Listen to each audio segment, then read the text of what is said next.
So, Berto, let me ask you a question. Can I ask you a question? Only one. Is Liam Neeson a racist? Oh, absolutely. A raging homo. Oh, wait, what was the question? So have you heard about the whole Liam Neeson thing? I did, yes. So, no one, in my opinion, I don't know about your opinion, but my opinion is that, a lot of people are talking about Liam Neeson and the racist comments. I find that very few people are talking about it in a nuanced way. Oh, yeah. No, I mean, there are some, but absolutely the primary narrative on whatever side you heard was extreme. Right. Depending on the ideology or the propaganda that you are subject to, you are either completely outraged that Liam Neeson is a terrible racist, or you're defending him and you're saying that he's a victim of snowflake PC culture. That's right. I think both sides are misguided. It sounds like you do too, Berto. Oh, yeah. So I want to sift through this and possibly explain the context for why many people are really upset about his statements and the context for why many people are confused about the outrage. And I want to answer the ultimate question, is Liam Neeson a racist? This is the Psychology in Seattle podcast. I am your host, Dr. Kirk Honda. I'm a therapist, a professor, and I'm a person of color. Who are you, Berto? My name is Humberto Castañeda, and I clean pools, but only in the winter. And you're also a person of color. I'm also a person of colorful things. So Liam Neeson was promoting his movie Cold Pursuit, which is a movie about a father who avenges the death of his son. Sounds very familiar, kind of like Taken. Yeah, he seems to be typecasted. I have one skill in acting. I mean, even going back to 1990 Darkman, we could say that was a revenge movie. Yeah. 1995 Rob Roy. Did you ever see that one? Yep. Oh, sorry, no, I did not, but I know which one it is. Yeah. That was a revenge movie as well, essentially. Then, of course, you got Taken. The Gray, which is not revenge per se, but it's tough guy. Because I have this association with Liam Neeson as more of the 90s Liam Neeson or Qui-Gon Jinn, but like young people, it's sort of like Christopher Walken. People see Christopher Walken as a super tough guy because in his later career, he played a lot of tough guys. Yeah. But I see him as a dead zone guy. Sure, Christopher Walken to me was a soft-spoken, nice guy. Right. Same with Liam Neeson. Whereas now it's like, No, I'm the same. I actually was fascinated. I got into a debate a few years ago about Liam Neeson. Someone I was talking to was like, action stars like Liam Neeson. And I said, is he though? And they're like, yeah. And then they listed tons of movies he's been in where he is an action star. Right. And I was like, well, I guess you're right, but I just don't think of him that way. Right. It's sort of like with Al Pacino to a certain generation is like the gregarious actor from Heat or from Scent of a Woman, whereas older people associate him with The Godfather, more quiet, Dog Day Afternoon, more subtle, Yeah. So anyway, Liam Neeson in an interview about, coming up to his the release of Cold Pursuit, he was asked about how he tapped into the character of this father who avenges the death of his son, which I'm guessing, he's probably been asked that a lot of times and thought about it a lot of times because he's been playing a lot of revenge type characters. And so that prompted him to tell a story that helped him get into the mindset of the character, a story from 40 years ago. So I just want to, remind people that this was 1979 when this occurred. Right. One of his female friends told him that she had been raped by an unknown brutally raped by an unknown black man. So if a friend comes to him and is like, I was recently raped brutally by somebody. And then Liam Neeson's like, well, is there any identifying markers? And she's like, well, I didn't really get a good look at him, but I know he was black. Yeah. Plus, he didn't mention this, but I sort of read in between, and obviously I could be wrong, but I mean, he might have been romantic with her, and that might have added to his rage. Oh, that they were... He said like a friend, but she might have been a girlfriend. Right, exactly. Yeah. Oh, I see what you're saying. Right. So now, cut to the chase. We're not going to defend Liam Neeson's statements. We are... Oh, no. I'm only not going to defend anyone at any point trying to take actions on some random stranger to try to injure or kill them based on a story they heard. Right. What I think maybe, and I will get to what your position is over time, but I'll just cut to the chase. And my position is more of a middle ground position rather than defending him or hating him. So I'm just going to read what he said. I know a set of skills, and no, just joking. Yeah, that's what he said. I went up. So this is after he hears about this, and this is him being interviewed on TV. I think it was TV. I went up and down areas with a kosh. So that's some sort of Irish a club. A stick. Well, no. When I was younger, we called it a sap. It's like it's like a hard thing inside of a hard leather. Like strappy thing. So, so more specific than a stick. Right. It's not rigid. So the end of it is really hard, like a piece of stone or metal or something. But it's bendy. And so the idea is you hit someone over the head with it. You can kill someone with that. Okay. Right. So I went up and down areas with a kosh, hoping I'd be approached by somebody. I'm ashamed to say that. And I did it for maybe a week, hoping some black bastard, and he uses air quotes. He says black bastard, hoping some black bastard would come out of a pub and have a go at me about something so that I could kill him. Right. It was horrible that I did that. And I've never admitted that. And I'm saying it now to a journalist. God forbid, it was awful. But I did learn a lesson from it when I eventually thought, what the fuck are you doing? It shocked me and it hurt me. I did seek help. I went to a priest. I aired my confession. And believe it or not, power walking helped me. 2 hours every day to get rid of this. I'm not a racist. This was 40 years ago. Thoughts about what he's saying here, Berto? My meta point on all this, I'll just give it right off the bat. And I might get a lot of hate about this. Like, I think... You getting hate? You don't get... We all have to start realizing that most people that engage in dialogue online and publicly today are just not very smart. And they cannot deal with nuance, subtlety, gray zones. They don't understand context. They just don't.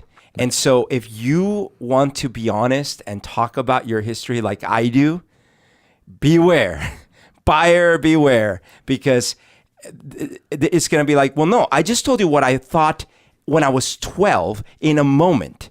And then people are going to be like, well, you're still evil. It's like, okay, well then, and of course, no one has the self-reflection in those moments to sit there and go like, wait, what are all those horrible thoughts I had all my life, including last week and just now? No one does that, right? Not to mention, and this is the other thing that gets really dicey, right? So we want to impose our current standards of what's right and what's wrong retroactively on everyone. And what's interesting about that is that to some extent we have to. Certainly when the law has crimes that don't expire, like a murder or something like that. Like with Bill Cosby. Or Bill Cosby, right? Or even if they do have crimes that expire, maybe socially or economically might still want to have some repercussions for those things, right? But it's like there's no gradient.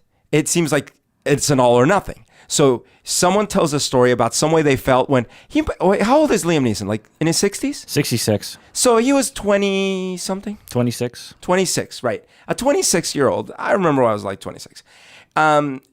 Pretty new, and a time in the world where the world was certainly, I mean, if we're dealing with racism actively these days, imagine in the 70s, right? And Ireland, a hotbed of like conflict and strife and violence, right? And he's sitting there, and a friend or girlfriend of his just tells him this brutal story, and he goes out in this rage, and he just wants to lash out at whoever is part of that group that, in his mind, hurt her, right?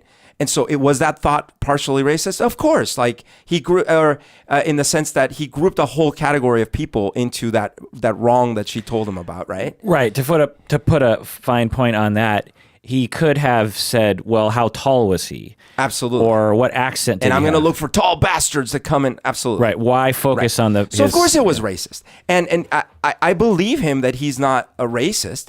But, of course, at the time, in his cultural context, he had racist thoughts. And I say, of course, because I grew up with people that were racist. And I didn't realize it. I've told these stories where, like, when I was in Colombia, I thought, well, I didn't really even think about racism. Racism wasn't a word that we talked about. It wasn't a topic that got brought up. In school in Colombia, we didn't study slavery. We didn't really talk about racism. That was not a thing we talked about. And so I kind of grew up thinking, oh yeah, here we are. When I moved up to this country and I heard a lot about racism, and I thought, wow, yeah, that's horrible.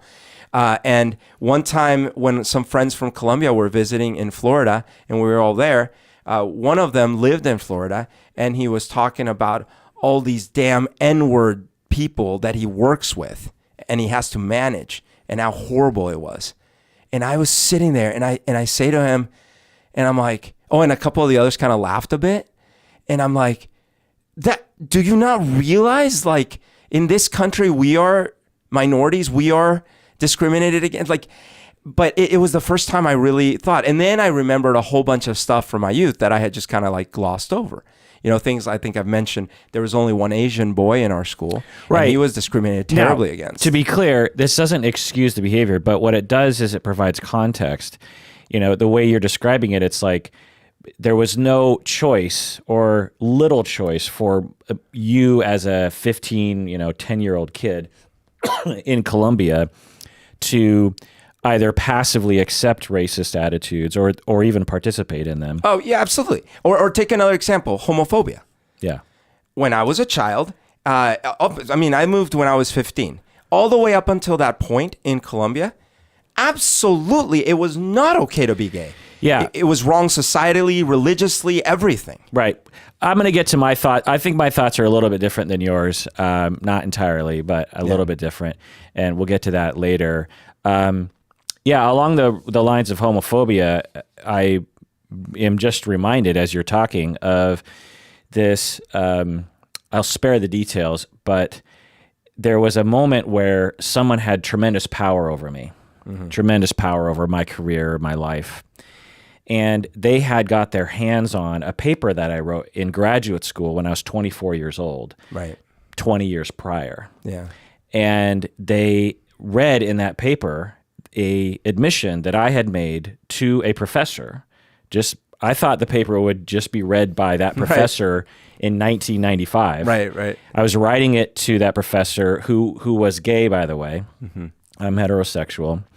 I had said that as a teenager, similar stories you're telling, I grew up in a heterosexist culture in the 70s and 80s and had exhibited and had absorbed and even parroted heterosexist notions and statements. So it wasn't very in depth, but I just said something like that. And then I said, as I went to college and actually met out of the closet gay people, and then discovered many of my high school friends were gay as well, my attitudes flipped like a switch. I remember it. I was 18 years old, 19 years old, and I met the first person-to-person, but he was bisexual, but I think he had, anyway.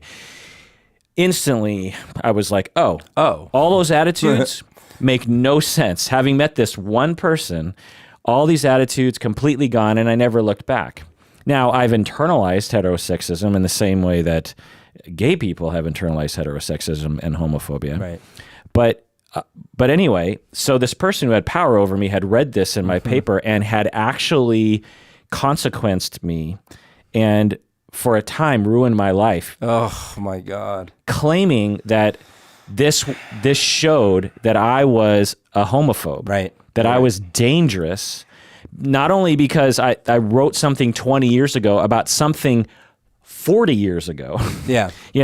And in that paper, I write about how I was wrong. Right. In the same way that Liam Neeson is here, Right. Now, what's different about what Liam Neeson did, which I'll get to later in more depth, is the way he responded afterwards didn't help, because on some level we can empathize with what or relate to what he's saying, but he didn't actually acknowledge the wounds that he poked at when he was saying this.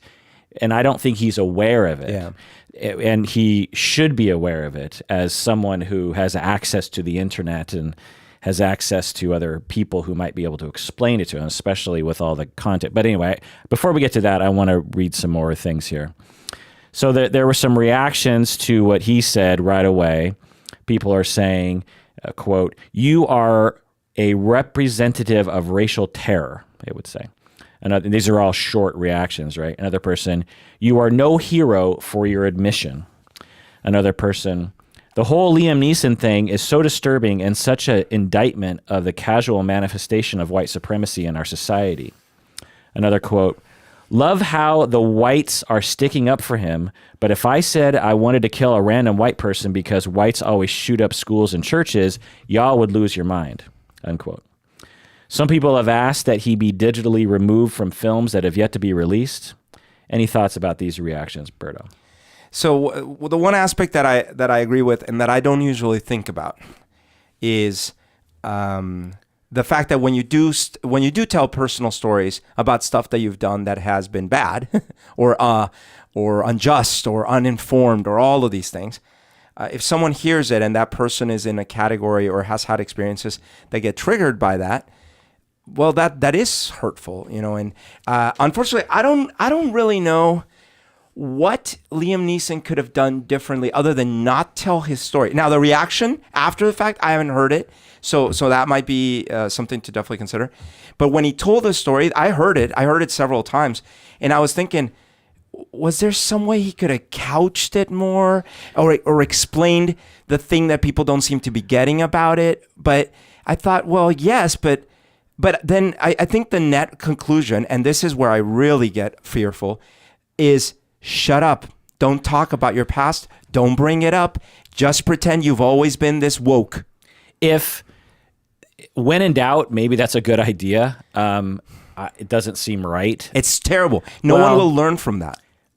We can learn in other ways. There are situations where the wounds are so deep and so fresh and so sensitive that there are some things that it's hard. Like an example is I was talking with a trans friend of mine, and I was having a hard time remembering to use the they pronoun. Yeah. This was a few years ago. I still have trouble with it. My neurons, it's just hard for me to get used to. I'm getting more used to it. I feel like I'm at the 85% range right now. But at the time, I was more at the 10% range. Sure. And every time I would talk with them or refer to them or talk about another trans person who uses they, them pronouns, I was messing up. I was saying she or he or something. And I would, instantly put my head in my hands and say, "Oh my God, I can't stop doing it. It's so hard for me. I'm sorry." And I would catch myself right away, or when I managed to catch myself. And to me, I'm like, I'm giving it my best shot here. I'm trying. Right. I don't know what else I can do aside from beat myself every time I make a which I was kind of doing verbally and shaming myself. Well, my trans friend eventually was just like, I can't deal with this right now. And was rejecting of me about it. Okay. In a sense, I'll spare the details, but essentially just like the message was, go away, figure this out, and then come back. Sure. once you've figured this out, once you get your neurons aligned, I don't want to talk to you anymore. That was not the exact message, but that was kind of the message.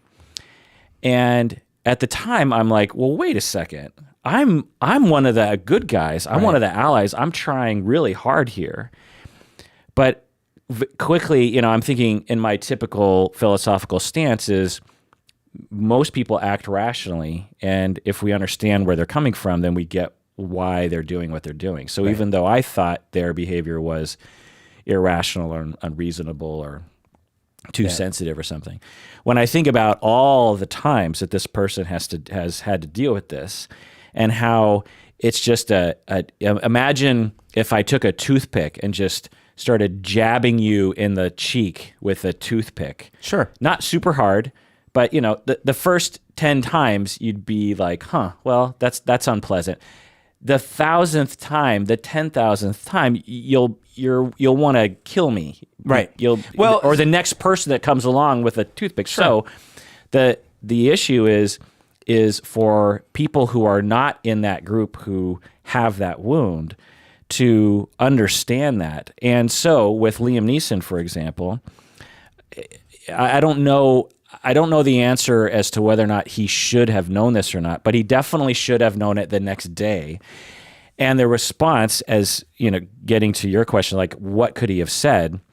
Well, what he could have said the next day or even later that evening, whenever it started blowing up. I meant that what could he have said differently when he said the story? Well, and before saying it on international TV, he probably should have said, there's a red flag here. I should probably run this by a black person and see how they feel about this statement, because maybe there's an old wound there that I need to account for before saying this. I'm not quite sure. I mean, he did know enough that it was a shameful thing and that it was race-based, but because he's a white guy from Ireland, he doesn't understand. White people in America barely understand this too. So what he could have said was something along these lines. Because what he did say afterwards was, I'm not a racist, and essentially claiming that everyone has thoughts like this, but PC culture prevents them from saying it, which is sort of true. But what he could have said was, I'm terribly sorry. I had no idea what historical, horrible traumas I was triggering talking about a story like this. I have since learned the history of black people, black men in particular, being targeted with violence and murder upon being scapegoated or accused falsely of rape.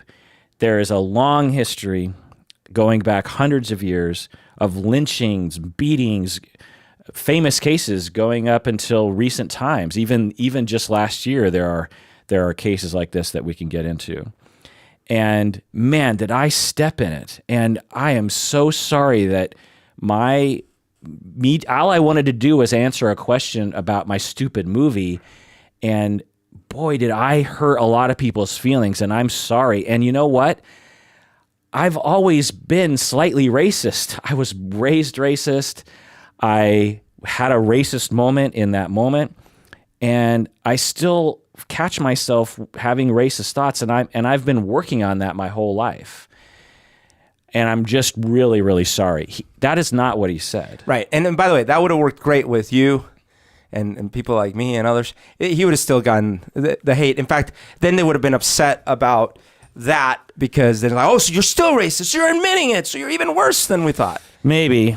But I would like to think, because plenty of now, we don't want to characterize people who hate Liam Neeson's statements as all irrational. I think there are two groups of those people. I think there are some of them that are the way you're characterizing them, who are overreactive and black and white thinkers and unsophisticated gray area people. But there are plenty of people who I completely agree with, who look at what he's done and his response as not being very sensitive. Which is totally fair. I certainly not heard everyone's responses, so what I'm specifically responding to is the comments that I have seen and heard of the nature that are not even about his re-response, just about the original statement.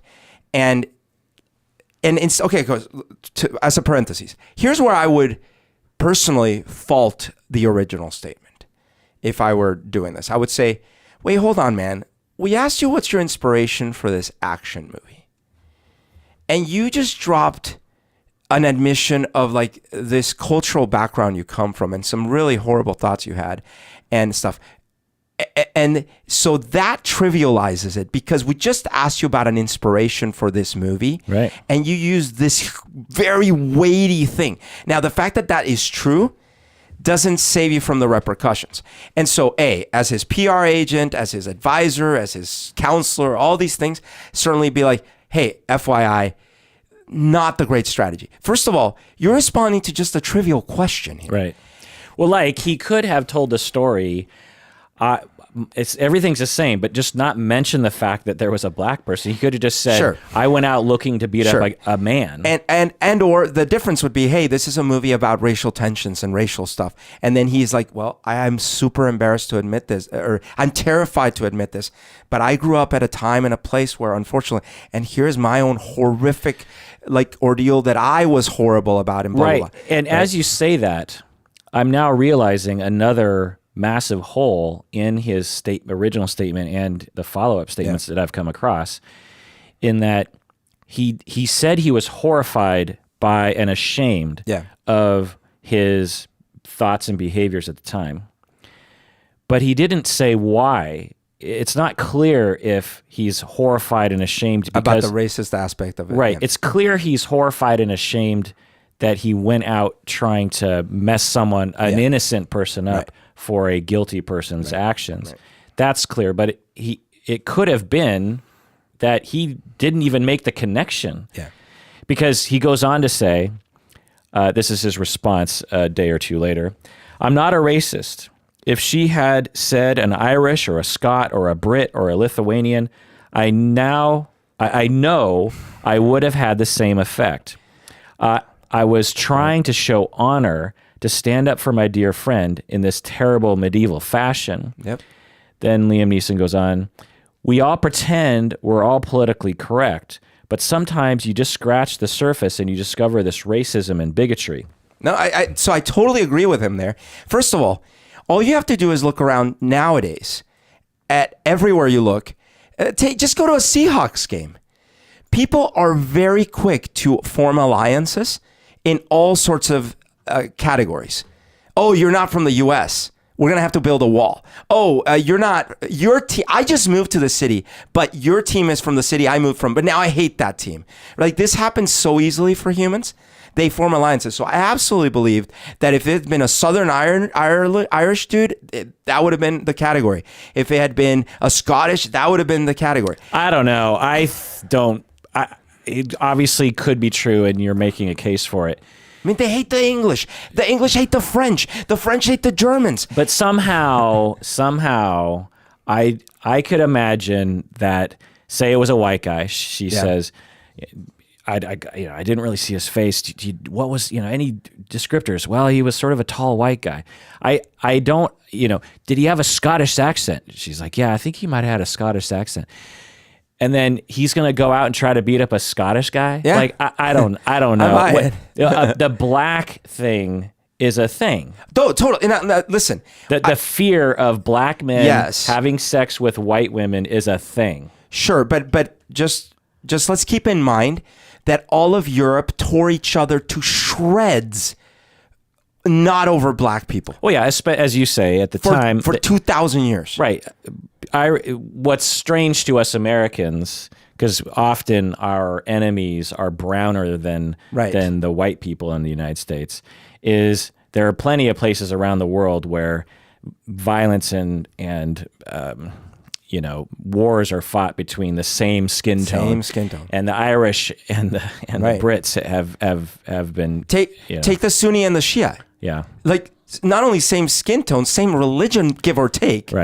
Right. So I'm saying, absolutely, you're totally right. There is this horrible, grotesque history of scapegoating a random black person. But for him to, again, even if it's true, even if he's like, no, I know, in fact, that happened another time, and it was a Lithuanian guy, and I went out with my kosh and decided, but it ignores the history, which we'll get into in a second. But I just want to go over some people's reactions. Spike Lee.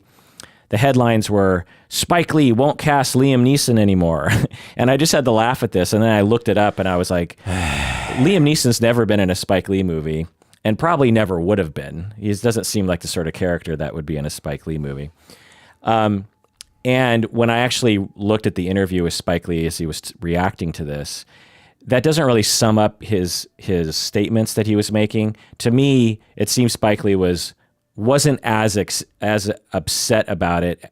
It seemed like Spike Lee was he was just asked off the cuff, and he said something along the lines of, yeah, things are pretty crazy, and geez, I can't believe he said that, and It was sort of not off the the cut, headline. and he wasn't that upset. He didn't seem that upset about it because Spike Lee knows there are bigger fish to fry than this. Michelle Rodriguez knew him from Widows. Did you see the movie Widows? I don't know. I didn't. Last year. It's an interesting movie, actually. Yeah. I kind of liked it. It's essentially a women heist movie. Okay. But dark and kind of realistic in a lot of ways. It has all these factions of people that are intertwined, and it's not what you would think. Anyway, Michelle Rodriguez knew him from Widows because Liam Neeson and Michelle Rodriguez were both in Widows last year. Yeah. Michelle Rodriguez says, "It's all fucking bullshit. Liam Neeson is not a racist. Dude, have you seen Widows? His tongue was so far down Viola Davis's throat. You can't call him a racist ever. Racists don't make out with the race that they hate, especially in the way that he does with his tongue so deep down her throat.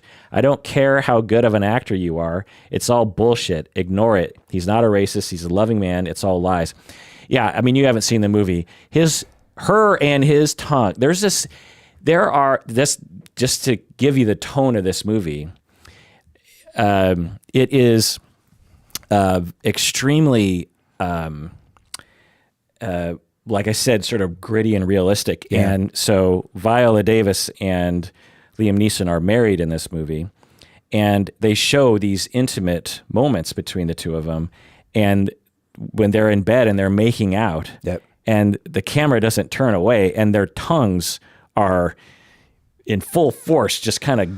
In fact, I was thinking as I'm watching the scene, I'm like, I wonder if either one of them was told to really jam their tongue, and because it seems like a lot. Like, we're not talking like delicate tongue touching. We're talking like the deep, the kind of kissing where you're just shoving your tongue, and. But I mean, for me, this is irrelevant because, of course, first of all, it's called acting. Right. Second, there are billions of types of racism. There's the actual type where it's like, I'm so disgusted by this race that I can't even breathe the same air. All the way to I'm a white plantation owner who regularly has sex and rapes all the black women, and they have my children. Right. And so it's like, whatever. Right. So now, what I think Michelle Rodriguez thought at the time, because I think she reacted really quickly. Yeah. Was that this would blow over really quickly, and if she stuck up, so it's kind of a joke in a way. Yeah, I don't think she thought, okay, I'm going to make a really good argument. Right. I think she thought, well, I know this guy, and I interacted with him, and the statement's kind of a joke. It's like, did you see the tongue? Right, and she didn't realize this again because she's not black. The sensitivity that people have to this. Is she not even half or anything? She's pretty dark looking. I don't know. I guess I should look it up. But maybe I assume that she's Latina, right? Yeah, she's just like, as Latinas go, she's on the darker side. Okay. Yeah. Anyway, so she got a lot of bad press and a lot of bad tweets, and so she responded to her response to Liam Neeson, and she said, "To my friends and colleagues and my fans and community, I want to deeply apologize for my recent choice of words and poor use of example. In a pressure-filled situation, I defended a friend in a wrong way. I now realize how insensitive it was, and I had no intention of invoking such a terrible historical comparison. I have learned from this, and I will grow from it. One love, Emrod." Did you know she went by Emrod? By the way, like So I just want to say that no, I didn't know that she went by him. This apology is, although extremely by the book, probably written by a PR person, is better than Liam Neeson's apology. Sure. Because she at least mentions the fact that there's a terrible historical situation that is being invoked. I would just like, here's what the power, you want to know what superpower I want? I want the superpower to... Let's take a break, and when we get back, you can tell us about our superpower.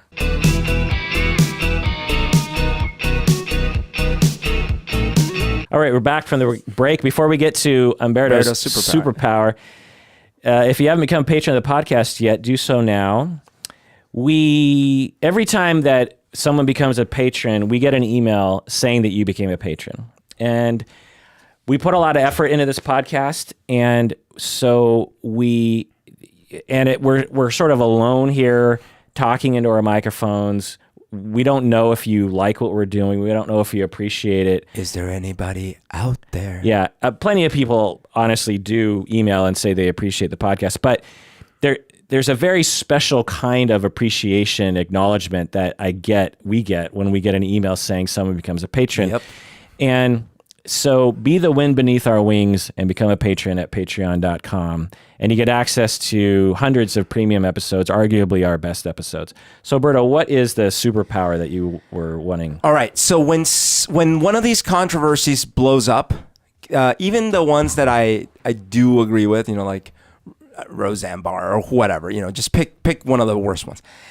I want the superpower that everyone that starts crucifying these people, I want to instantly expose their life in front of my eyes and find all the little moments that they would be not proud of.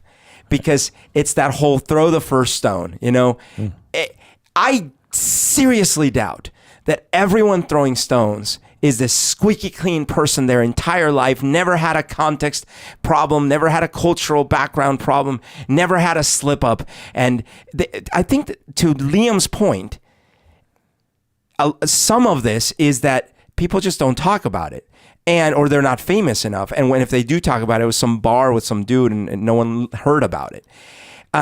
Now, that's not to say that every action is equal. So if the story he had told was, and I got so mad and I walked around with a kosh and this black bastard walked out of the thing and I beat him to death with it. Wait, so famous patron Lyndon, who is Irish, is...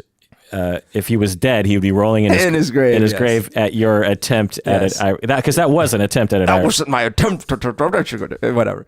But the point is, like, if his story had been, and then someone did, and then I beat him to death. Now my accent's changing, and I beat him to death, and blah blah blah.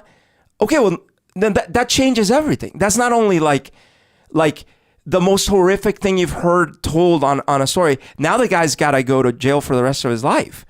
And absolutely no more movies, no more anything. And now we know this guy was a monster. And sad to know that when he was in his 20s, he murdered a man in cold blood. Right. Another point to this that I think is in line with what you're saying is the profound sadness and unbridled anger that one can feel when one finds out about one's loved one having been brutalized by another human being.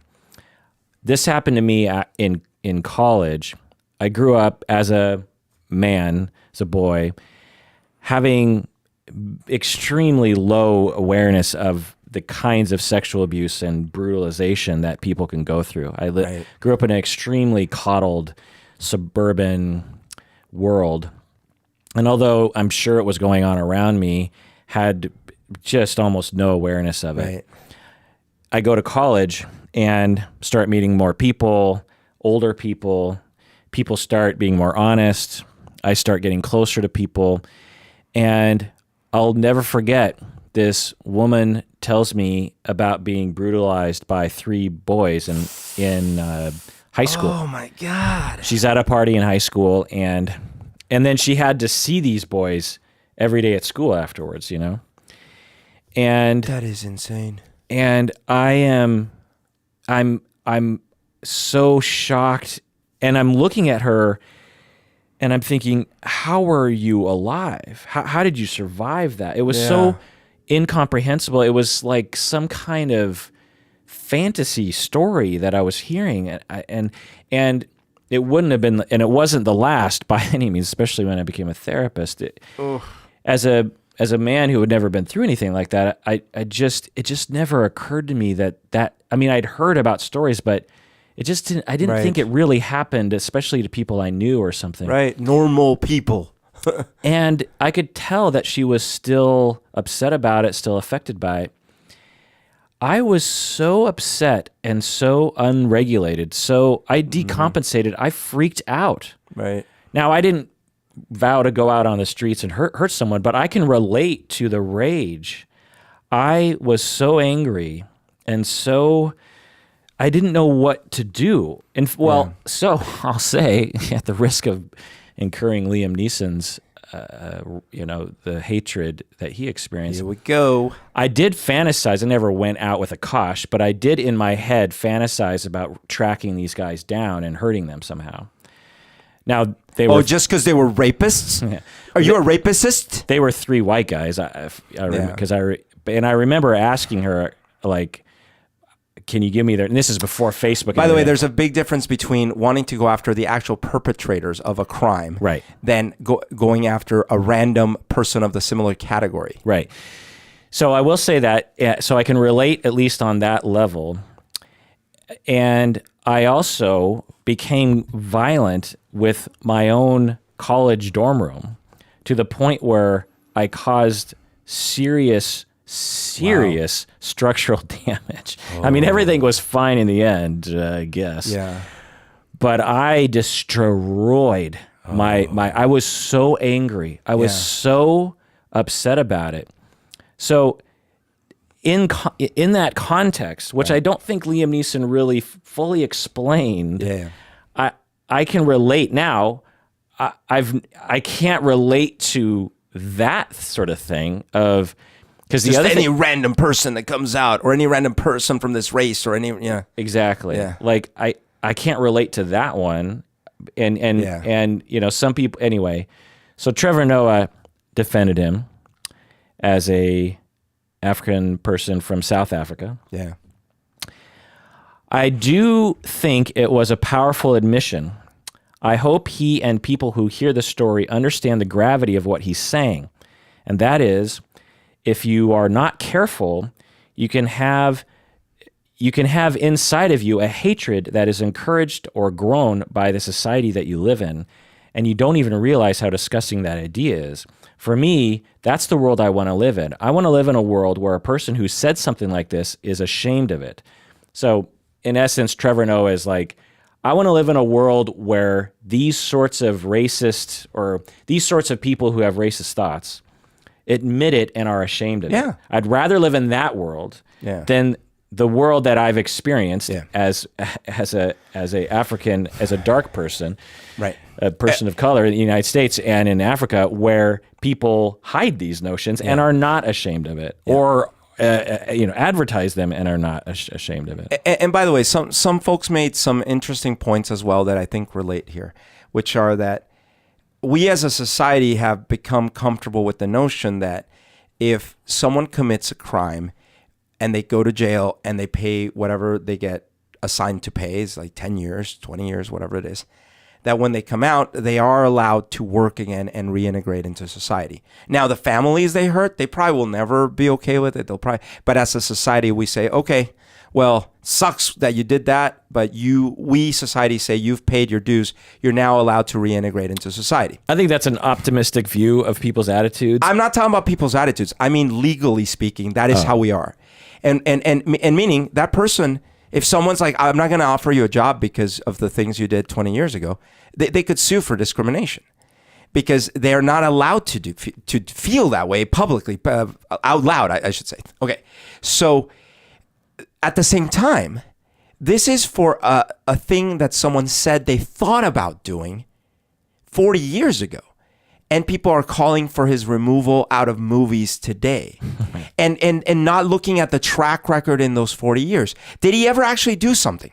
Did he continue to do this? Has he said other statements? What do people that know him say? Nothing. And it's a self-admission. Well, so, which I get. But on the other hand, in our public discourse, because it is so hard, which I would love, to create social change on a nuanced case-by-case basis, we sometimes, unfortunately, are forced to set up examples. Like Rosa Parks, for example. There were many people in the South who were discriminated against in various ways under Jim Crow laws. But we needed a scapegoat or an example or a hero or something among many, several other heroes and examples that we identified at the time to highlight what is much more of a macro problem than an individual problem. And right, but that's connected to the problem. But this wouldn't be. But this my isn't. point, again, my thesis is that the reaction to Liam Neeson was both overblown and the defense was overblown. Well, it's counterproductive. Well, but I wonder though, because... Well, what's the lesson you would take? Like, let's say we agreed that the reaction is justified. Right. What is the lesson? My point is that, which I'll get to later, is that the lessons aren't very well articulated by anybody. But it's possible that through things like this, people will, as some people get sacrificed on the altar, so we say, our society will slowly progress forward, even though in those each moments of incremental movement and hypocrisy and confusion, they are ill-conceived and ill executed. But we are this thing might actually help a little bit, us moving down the road. I completely disagree.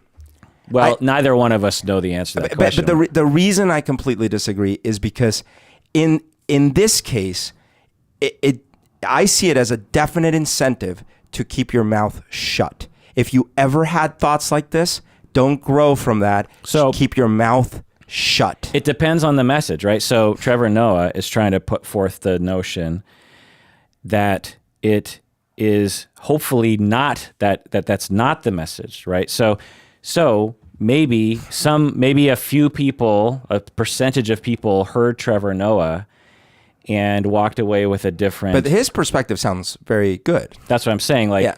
So maybe the people listening to him and the people listening to us right now, because of what happened, will walk away with a different lesson learned. Right, but that's because Liam said something. If he had said nothing, we wouldn't even be having this conversation. Yeah. So I'm saying that the lesson should be absolutely talk about shit that you used to do that was terrible and that you grew about. Yeah. Because if you don't, we don't get examples to learn from. So what I'm saying is, even though a lot of bad things have happened that are unfair to Liam Neeson, and a lot of bad messages have been put out there, there are maybe some good messages that are being put out there that are being learned by some people. I don't know a percentage, let's say a minority, but my point is that it's rare that I see that there are extremely clean steps down the road of progress. We tend to whitewash things, excuse the term, of the past. Yeah. Like when Ellen came out on her show as being gay. Right. We simplify that as this, she came out and it was glorious and everyone was like, yay. That was not what happened. It was a shitstorm at the time. Yep. And lots of progressive people were wringing their hands going, I don't know if this is actually helping us move forward. Of course, there were some people who were saying it was absolutely helping us move forward. But there are other people, even gay people, who are just like, I don't want people to think of Ellen when they think of a gay person. Like, that is, there was a lot of discourse, is my point. But it was great that she came out. Well, so maybe in the future there will be a 30 years from now, we'll remember that moment when Trevor Noah said da da da da da. No. See, this is where we disagree. I'm saying the great thing is that Liam said it, and that we have to fight, and that we have to fight against the people that are trying to shut down that discourse. Or that maybe 30 years from now, they'll remember when Humberto said the following thing in response to Liam Neeson's thing, and we learned our lesson. The point is I'm not so whenever I see stuff like this, I'm not so sure that we're doomed. No, I agree. Fine. I agree with you. I'm saying that we do have to be active participants in the historical moment. And I choose to be on the side that says, hey, you guys trying to shut up people trying to come out of the closet with bad shit? Shut up. Right. Let them talk. Fine. I agree with them that, yes, that was horrible and monstrous. Do you still feel this way? Oh, you don't? You haven't? You haven't for 40 years? No one that knows you says that? You never actually did anything? Oh, okay, well, that was still horrible. And leave it. And when someone actually comes out and says, yeah, I grab them by the pussy all the time because I'm famous, then you don't leave it. Well, that's the whole hypocrisy of this whole thing. Yeah, it's just like some people get sacrificed and other people become president. Yeah. Whoopi Goldberg said, people walk around sometimes with rage. That's what happens. Is he a bigot? No. I've known him a pretty long time. I think I would have recognized. I've been around a lot of real bigots before. So Whoopi Goldberg stuck up for him. There's some reports, rumors that his health isn't doing so well as a result of all this hoopla. Now, their conservative response that I read in different articles, they defend Liam Neeson or defend, I don't know, whatever they're defending. And there's this term called offense archaeology. Yeah. Offense archaeology, which we can intuit what that means. They will point out things that you've been pointing out, which is that he was using it for a role. He wasn't saying this is what is good. He was confessing it. Like it was never discovered. He didn't have to talk about it. Right. So we shouldn't hate him for having confessed something he didn't have to disclose.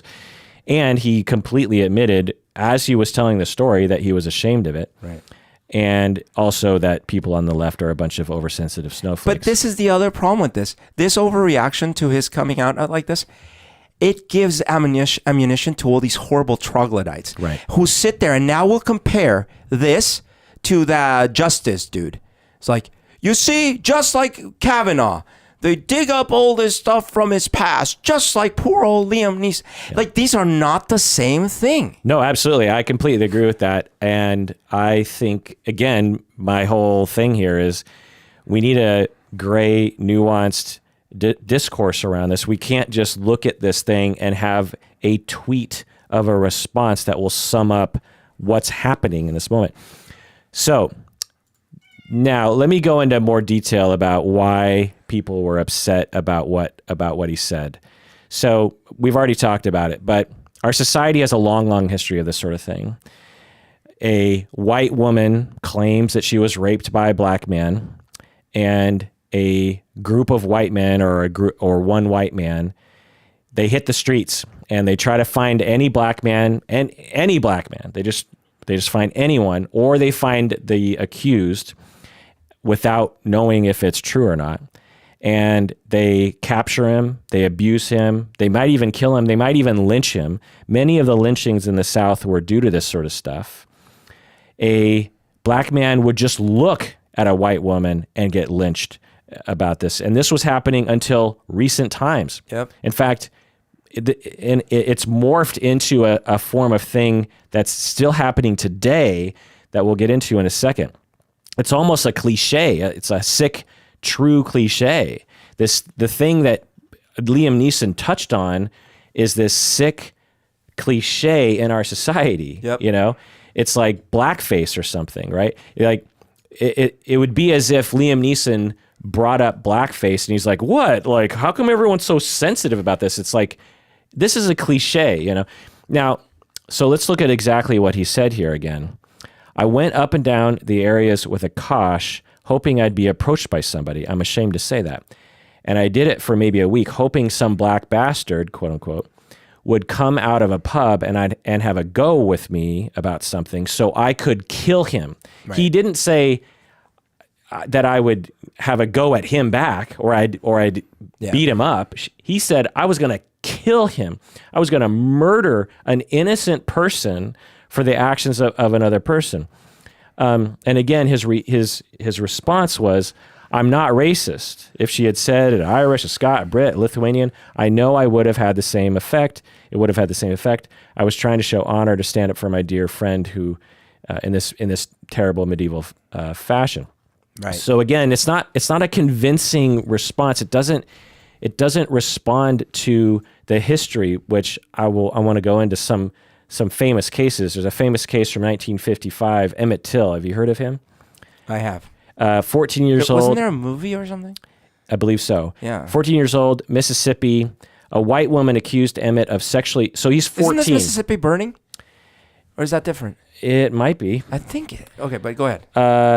A white woman accused Emmett of sexually harassing her at a store. He's 14 years old boy. She's 20 years old. So she randomly says, that boy over there grabbed me and said something lewd to me and blah, blah, blah, blah.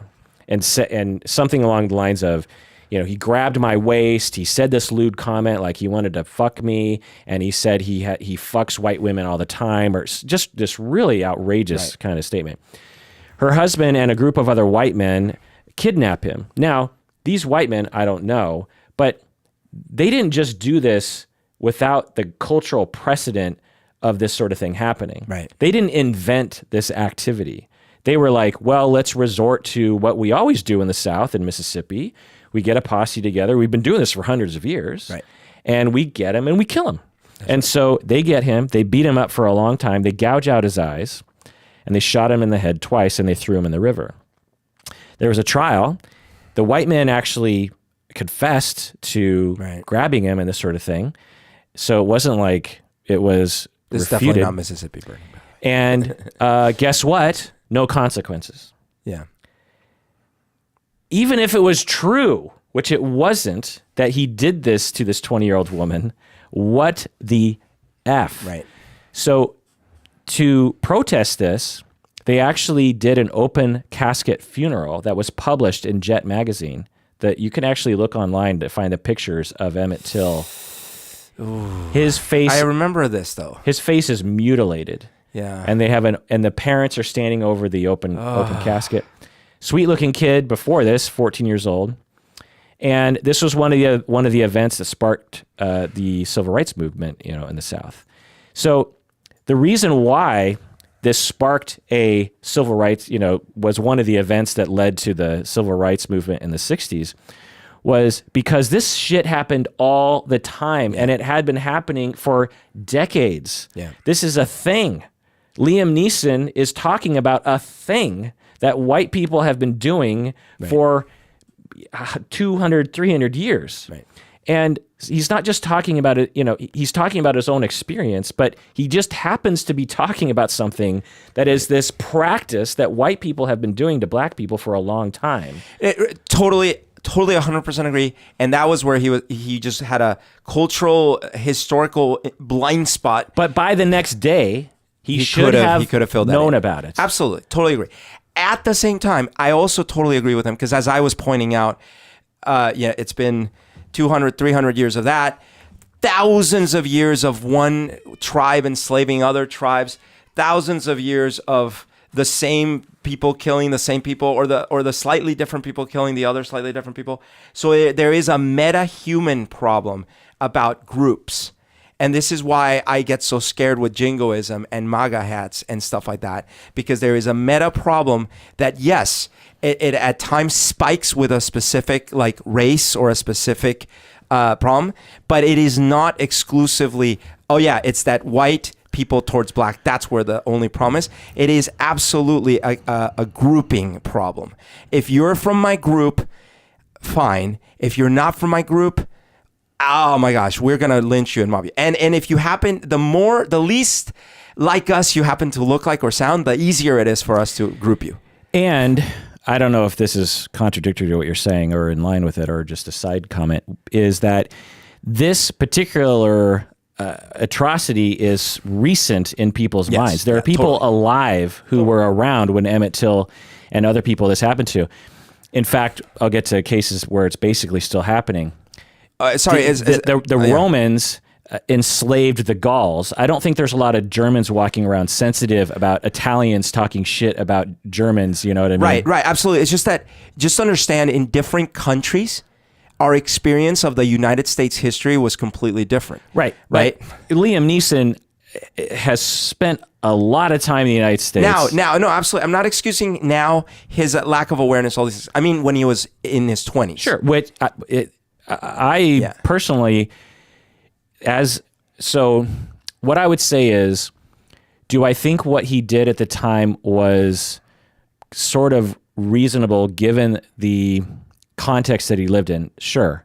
And I, by the way, like you, cannot relate to the aspect of it that is, I'm going to find a random person and hurt them. Right. I definitely cannot relate to that. Well, I can relate not to that specific manifestation, but you know, a lot of people out there probably can't relate to me destroying an entire dorm room. Sure. And you know, they probably like, well, I can't really relate to that. I don't see what good would that do. Yeah. Well, but I do understand the basic decompensated rage upon learning that there are people out there who do this sort of thing and are harming other human beings and getting away with it. You know Actually, what I I mean? take it back, man. I absolutely can relate to it, and I'm being a hypocrite because, for example, you know when school shootings happen and stuff like that, and I absolutely have had the thought in my head that, oh my gosh, if something like this ever happened to someone I know or someone close to me, I feel like I would go after gun owners. Okay, there you go. Totally unfair. Totally unfair. Right. So do you want to apologize for just saying that right now? I absolutely want to apologize for feeling that way. Now, I do want to say that what I've just recognized is, again, another example of like not me syndrome. This is not me and mine. This is not my family. This is not my village. So it's easy to hate. It's easy to maim and kill and stuff like that. Yeah, I have Irish blood, and one of my ancestors, you know, I've done a lot of genealogy, and it's when we're looking at stories going back to the 1600s, it's harder to really make sure that it's accurate. But I've looked at other historians and other genealogists to figure out whether or not this is actually true. But like my 7th great-grandmother, or 9th great-grandmother or something, was an Irish woman who was stolen by the English. She was at the shore doing different stuff, Stolen? Okay. Like she's like 14 years old. This was a thing. Like the English sailors would just pull up to places like Ireland, oppressed areas, and they would just kidnap girls because in the United States there weren't enough women in the 1600s. Wow. There were a lot of guys working, a lot of indentured servants, and there weren't any women. And so these English guys capture my 8th great-grandmother. Her name was Honora, like honor, O'Flynn, if you can actually Google it. Honora O'Flynn. And when the ship pulled into Virginia, there was a English indentured servant who was an early precursor to essentially a slave, who was looking for a woman, and there weren't women to date at the time, right? Yeah. And he bought her for 2 bushels of tobacco, because that was the big currency at the time in the States. And then they had 10 kids, and you know, one of those kids was one of my ancestors. So yeah, absolutely, I can viscerally understand the notion that slavery and atrocities know no bounds when it comes to humans. It just is a matter of power and who has it and who doesn't. And certainly, as you were saying, there's a recency, particularly in this country, not only this country, but definitely this country, to specifically the white on black abuses. Right. Now, 2007, the woman in the Emmett Till case comes forward and says her entire, or most of her account was completely false. You don't say. She made it up. She made it up. And there's a case right now to like reopen the case that I read on Wikipedia. So I don't know what the situation is like that, but so unbelievable. But it didn't matter if it was true. It doesn't matter. Yeah, like it didn't matter for Emmett. One, for sure, you know, defend yourself or tell someone off or. But I mean, like, because look at the accusation. Some guy said stuff to me. Right. Or he grabbed her. And in the current context, like I know that we are saying like, you know, guys, keep your hands off and don't assault women. And certainly we are now having debates about whether it's okay to talk to women on the street. Wink, wink. But it's never okay to lynch someone. Right. So crazy. 2016, Leah Artman, a white woman, by the way, in Michigan, 25 years old. This is just a few years ago. She reported that 4 black men kidnapped, raped, and beat her for 2 days. Eventually, it was discovered that she lied about the whole thing, and she is now spending 1 year in county jail. Why do you think that happens? Attention? So 2017, Nikki Jovino, she claimed she was raped by 2 university football players. This was actually quite famous. She claimed the 2 men pulled her into a bathroom in the basement of the house and held her down, and each took turn sexually assaulting her. The 2 young men lost their scholarships and had to leave school. Later, she admitted she lied to impress a guy that she liked. What? And she was sentenced to a year in prison. So this is a thing. It's still happening. There are still people who...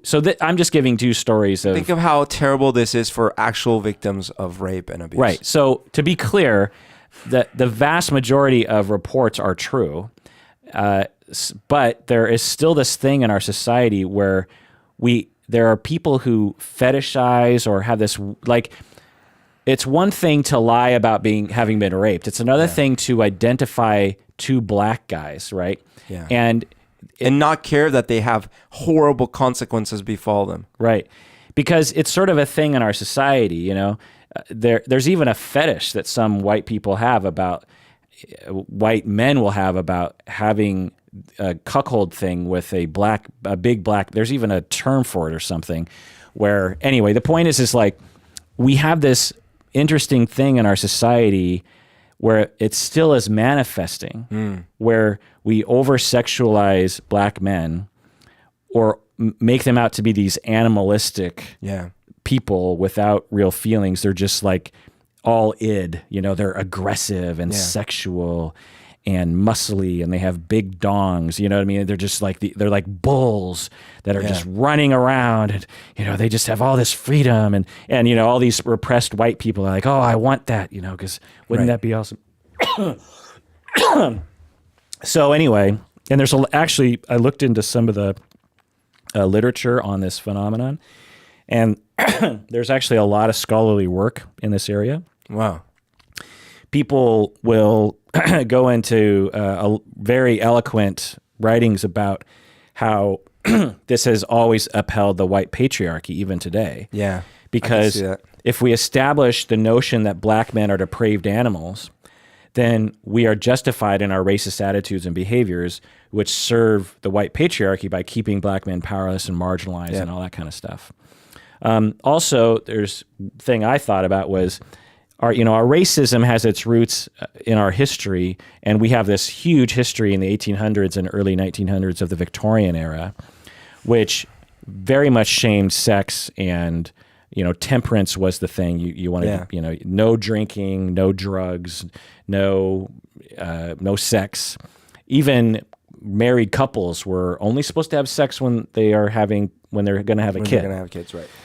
And only missionary position and blah, blah. So giving into sex is like giving into bad, animalistic, uncivilized urges. And so that was one notion. Right. The other notion was that black people were savages and were uncivilized, and therefore didn't have the same civilized notion of temperance. And so thus, black men must be completely unbridled sexually. That there was this connection that, you know, droves of white people sort of decided upon, which is completely untrue, empirically speaking, that black people have the same drive for sex as white people do. If anything, at the time, black people probably were more balanced because white people were beating themselves up about sexuality, maybe more than black people. I don't know. But so in order to deal with that, you have to destroy them sometimes, the way you might destroy livestock. You know, a bull is getting too unruly out there in the pasture. Well, you got to put it down. Well, that's the attitude. Well, that black guy's getting let out of line. You got to lynch him. Right. You know, all these, and there's other discourses too. So, for all these reasons, and many, many more, many people reacted strongly when Liam Neeson said that he roamed around looking to kill a random black man, an innocent random black man, for the crimes of another black man. It touched on all these old wounds, and his response completely did not acknowledge these wounds sufficiently. So, Berto, is Liam Neeson a racist? I believe that he grew up in a context that had racism around it. I believe he probably had racist feelings, whether he knew it or not. I believe that he's got some blind spots to sensitive topics in this area, clearly. But if I was grading, grade as in a grade of 0 being no racism, 10 being I don't know Hitler or something. I mean, I'd probably based on all the accounts and the fact that there's no other like people coming out from like 20 years ago or something like that, I'd probably put him at a 3. So we have to define what a racist is. Yet we tend to use this term a lot, and I find that it's completely lost its original meaning, or I don't know. So there's not a lot of good working definitions, and I'm going to provide 2. So the first one is the official definition, which is the one that I use, which is a person who shows or feels discrimination or prejudice against people of other races, or who believes that a particular race is superior.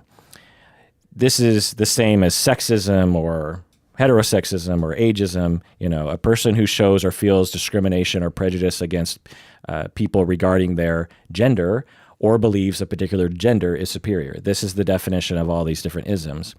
So the components are, number 1, feels bias. So if you feel bias, you are a racist. If you show bias, you are a racist. If you believe a race is superior, then you are exhibiting racist behavior. So to be clear, I believe every human is racist. Exactly, and that's what I'm getting to. That's everybody. Yeah. Every single person breathes air. Every single person takes a shit at night or in the morning, depending on where your bowel schedule is. And everyone is racist, including all people of color. We have all discriminated. We've all been biased. We've all been prejudiced. Yep. I consider myself to be a fairly enlightened person, and yet, due to my upbringing in a racist society, I have exhibited bias, discrimination, prejudice, unfair attitudes, unfair behavior, hurtful behavior based on race, totally. and so on. For example, I have this story. There was this. I don't know why this popped in my head as I was preparing for this episode, but maybe I just need to get it off my chest or something. But this would have been, 15 years ago or something. And I'm driving in Seattle. And although everyone thinks it always rains in Seattle, it doesn't actually always rain. What it is it's always cloudy. We actually get less rain than a lot of other places. And less sun. Yeah. But on this particular night, I'm driving around Rainier Valley, and it is raining. I just remember like sheets of rain where it was hard to see. Oh, yeah. And there are pools of water on where your windshield wipers can barely keep up. Yeah. And it's dark, and I'm going through a intersection, and a car hits me, and it was their fault. But it wasn't like it was they sort of rubbed up against my bumper. Yeah. And jostled my car, and I thought, oh, that probably did some damage on my bumper, but it wasn't a lot of other damage. And I stopped, it was clearly their fault. And I looked into their car, and I saw 2 guys sitting in the car who looked, I have no idea, they looked Latino. Okay. And one of them was me, by the way, but yeah, we got eye contact. Yeah. And I thought, well, we're going to have to pull over and deal with this. And then they just drove off. No way. Yeah. So in that moment, and maybe for 5 minutes after, I thought, oh, typical Hispanic. Oh my God. You're done. Cancel the podcast. Yeah. We're out of here. Because I was upset. I thought, yep. And I didn't know how it felt like they did a lot of damage to my car. Yeah. And I thought, so not only did you hit and run, but we have eye contact. Right. I have your license plate number now. Yep.